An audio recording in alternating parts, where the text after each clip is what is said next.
And there is some big news. Very, very big news. You know that player I told you about? We got him. We actually got him.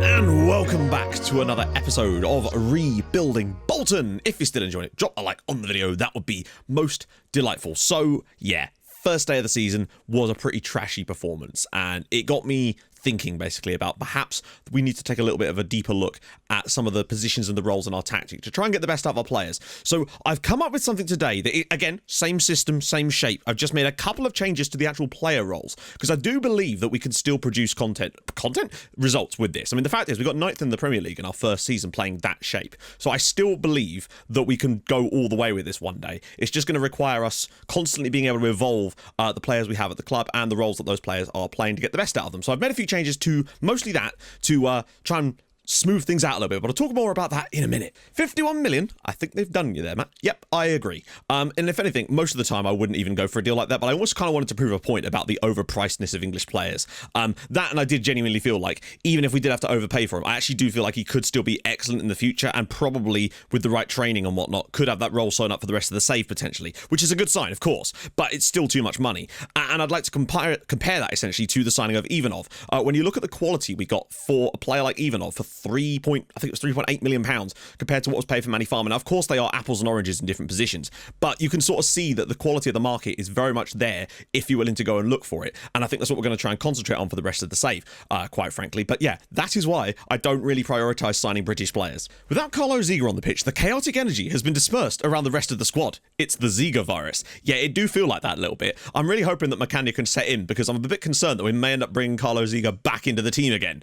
And I mean, that could just break the universe at this point, can't it? Right, we shall press on. Today we host Leeds, who won 3-0, I think, in their opening day against Southampton. This will not be easy, but let me just talk you through my changes. So all I did basically was re-import the tactic that we already had. That way I could make a copy of it. So, changes I've made. Most of this stuff is the same. The few little changes are mostly around the midfield and attacking areas. So firstly, Ivanov, I was noticing that I feel, this is my theory on this. I like the idea of a shadow striker, and that's why I had Kim slightly off-centered, and I might even move him back to the middle now that I've changed this. But I felt like we needed support and attacking runs from different areas. So I've moved our winger here from support to attack to get further forward and get into these areas and also make those crosses from the byline potentially. And with that, I've now decided to try O out as a Trek, because he actually seems to be better attribute-wise for that role than he does for the shadow striker, because it relies less on his pace and stuff and more on some of his other attributes, which allows him to use those a little bit more. So I want to try it out. I don't think I've ever really used the Trek on any of my saves, so I'm tempted to try out this today. The other thing that I've changed is I've pushed our deep line playmaker to a supporting role, and I've changed our wing back on this side to a supporting role as well. So it's kind of like this one's pushed a bit more further forward, this one's pushed a bit further back. I've also taken him off of crossing to the back post, although we may turn that back on, so we'll have to see. Oh, no, tell a lie. I also turned off the underlap on the right-hand side area because I felt like it just sort of forced things that I did. I wanted to make the underlap runs if he wants to, but not force it in the instructions, because you'll find that they tend to do it anyway. So, the bench. I am looking at centre-back still. There's a really, really, really good Turkish centre-back I found. The problem was, United have just put a £15 million bid in on him, and it seems unlikely that he's going to come to us. But believe me, he is outrageously good. And if we did get him, he's probably even better than Juninho. So that's going to be our bench as well. Kroken, Depestra, Kang, Porteous, Critcho Noble, Brace, and Booty. Let's get out there. At home against Leeds United. I can't remember what the result was against them last year. I think we took a draw against them at home. Oh my god. McNamee, by the way, I believe is that guy that was at Blackpool on loan from Manchester City a couple of seasons ago, but now he's permanently at Leeds for quite big money. So we'll see how we do here. Defender's a little bit out of sorts here. Got to watch for those back post runs. Got to just block this. Well, oh dear, it's gone to him anyway. Saved by McCann. You're relatively comfortable. Back to Juan Foyth. Now, Leeds obviously are a very solid side. They were part of that big group of teams towards the top last season, so I would still say that any points at home against them is probably a good result for us, but I just want to see something out of us. Just not losing in this game, honestly, would be a good result, even if it is just a 0-0 for us to build on, knowing that there will be easier games to come. Manny Farmer, though, is having a good game so far. He's probably our best performer in the team at the moment. O's picked it up, put the ball back through for Min. Oh, and Kim scored. It's Bolton 1, Leeds United 0. Simple as that. One thing I also noticed before that, you'll notice that O was also on a reasonable rating compared to some of the other members of the team, and that will have definitely improved now. Nice work from Manny Farmer here, just to try this sort of cheeky one. Kim, I don't think actually knocks it down, but lovely first time ball back into the pass from O. Him playing as that Trek, it just means he's going to look for those little balls in behind for Kim, and he's found the goal that gives us the lead in the Premier League. Go on. Good start. Candela. Back for Manny Farmer. Bit of pace for him now. Here we go. We seem to have woken up a bit now. Farmer's ball in and that's more like it. Well, half-time and it's Bolton 1, Leeds 1. Kind of even. They've still had the better of the chances and we've struggled to get the ball. But Kim's goal has given us the lead before half-time. He's scored in both games so far. Manny Farmer's having a good game so far, which is a good sign about that potential role change for him, I would say. looking good too, as does Kim. We're still missing that right side a little bit, I must say. The fact that we're down to our essentially fourth choice on the right-hand side for us is not ideal, but it certainly could be worse as... nearly won it off from there. Ball around the side, and Lacazette-Roche will sweep up, and that's what is he doing? Wendy, no! What was that, Wendy? Did he just try to backheel a clearance? Oh, well, there's that ZIGER energy. I mean, that has cost us a goal. Literally cost us a goal. What is he even doing there?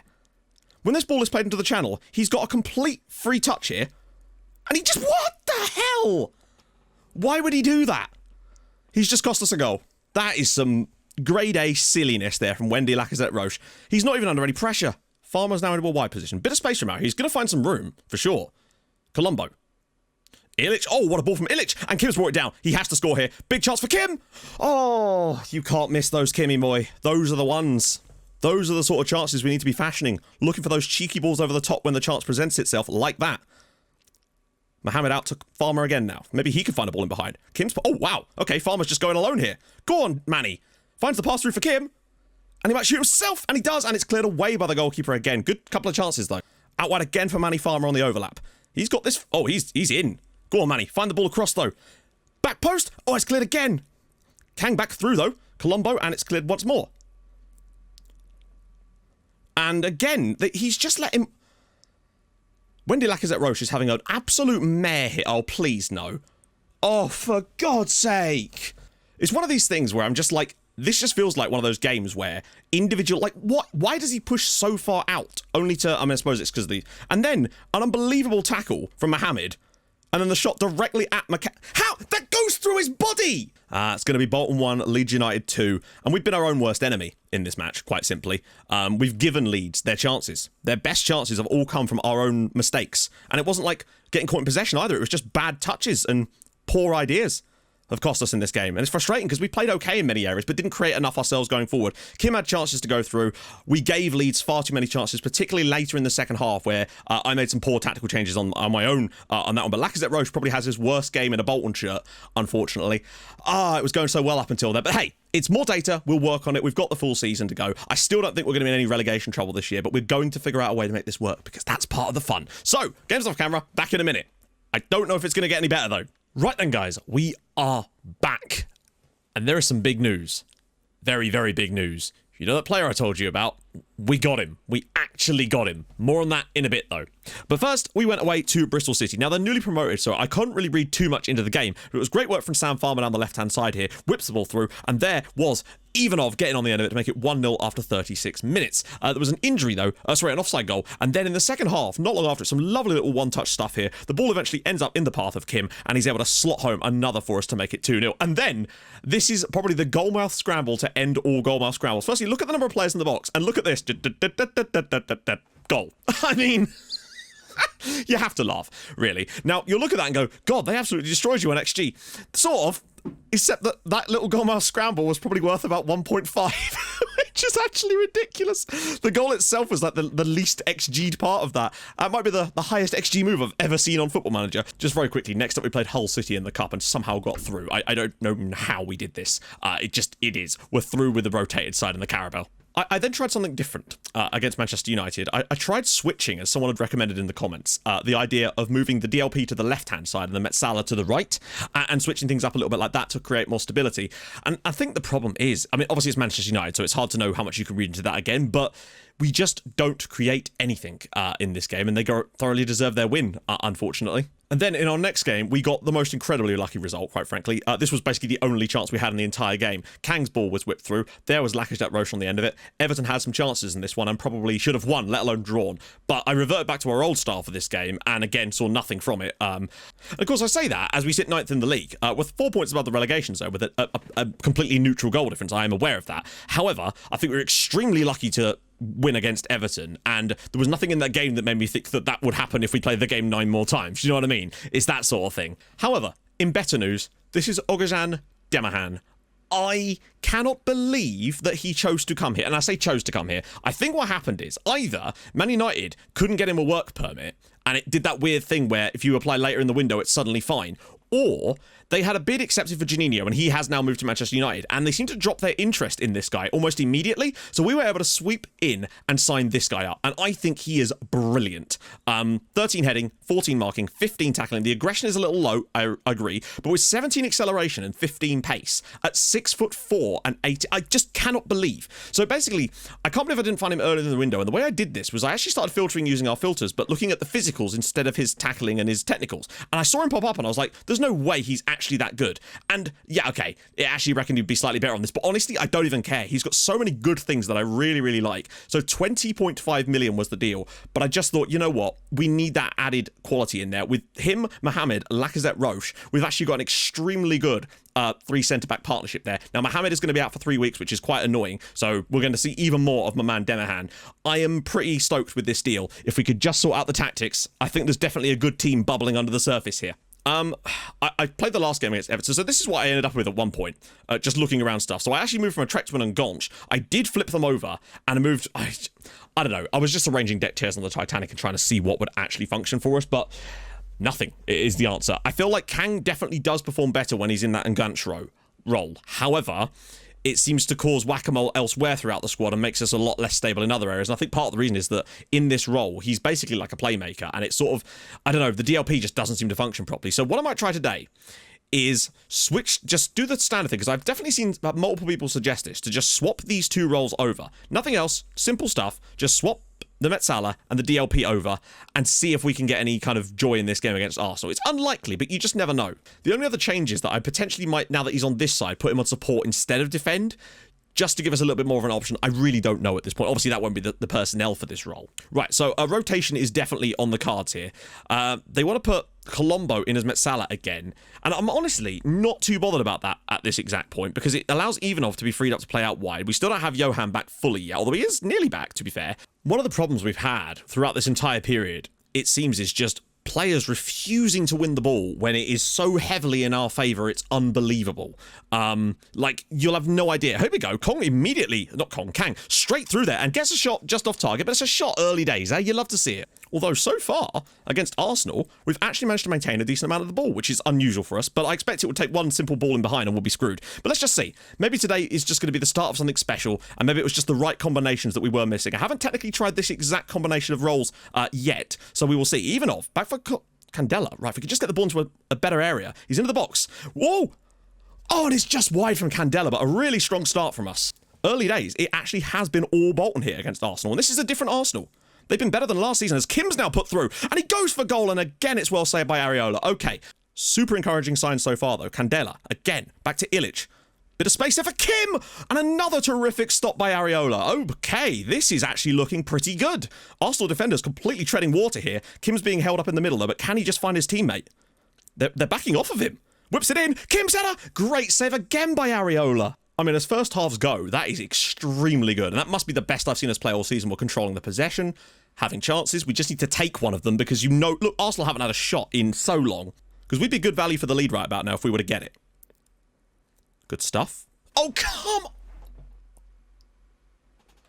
Why did they both just leave that?